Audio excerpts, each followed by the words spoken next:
Welcome to the Royal College of Physicians of Edinburgh and our exhibition, Food, Recipe or Remedy. This exhibition charts our relationship with food throughout history.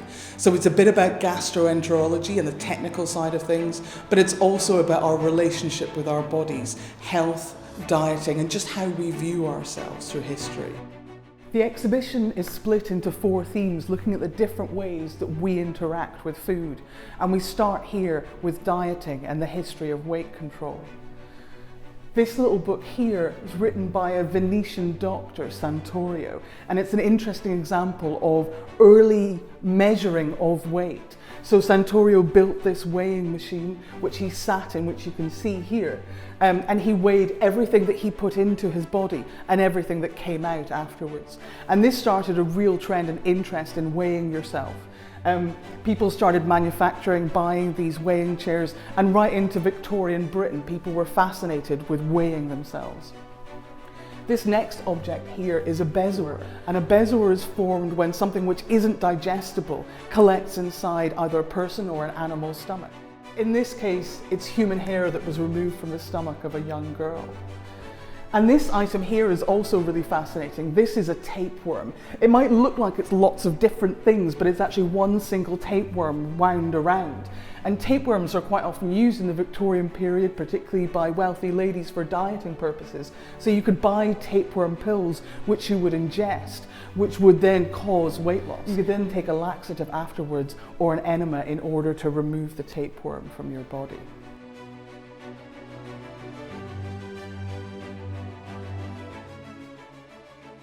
So we move into sourcing now, and this section of the exhibition looks at the sources of food-based medicines.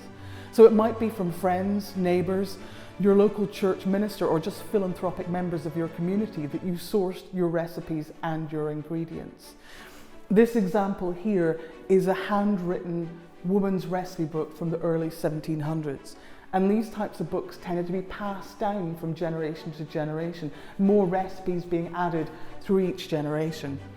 And these contain not just medical recipes, but also foods such as trifles and custard, and recipes for making cleaning products and also makeup. The page this recipe book is open on shows ingredients such as rhubarb and licorice, but also you would have parsley, bread, eggs, butter, all sorts of food ingredients would go into your recipes.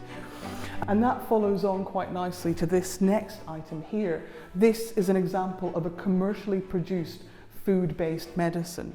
So this is Gregory's powder. It was developed by a past president of this college in his home in Morningside, where he took the rhubarb that he grew in his garden and used it as the basis of this medicine. And that's what gives it this very distinctive pink colour.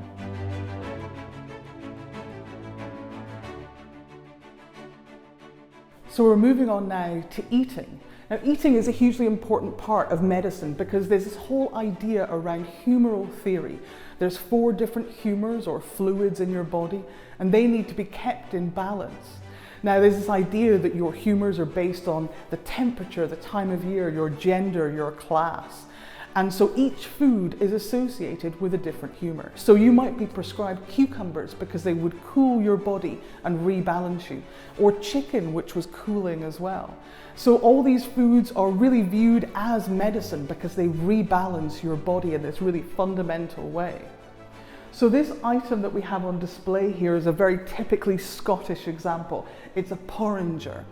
Now, porringers are associated nowadays particularly with porridge, but historically this was a very multi-purpose tool that would be used medicinally in lots of different ways. So people talked about onion porridge, for example, which was just basically a soup. So the word porridge was much broader, and the word porringer had lots of different meanings.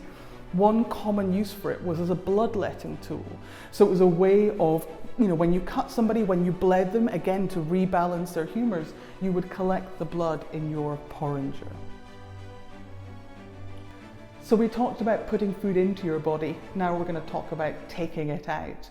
So part of humoral theory was this idea that not only did you have to eat certain foods, you also had to remove the bad humours from your body. And you could do that through laxatives, through vomits, through bloodletting. And another way of doing it was through diuresis. So that is removing excess urine from your body. And this book here, Judicium Uranium, is a good example of a text covering this subject. It's one of the earlier illustrated books in our collections. It dates from the 1400s, and it has these illustrations of different jars with different colours of urine in it.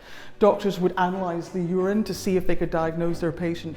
It was often quite common as well to diagnose your patient based on tasting their urine, particularly if it had a sweet taste. You could diagnose them with diabetes.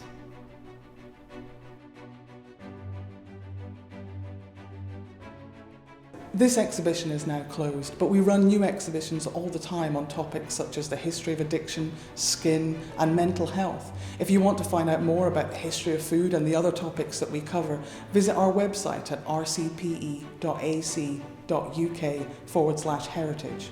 Thank you.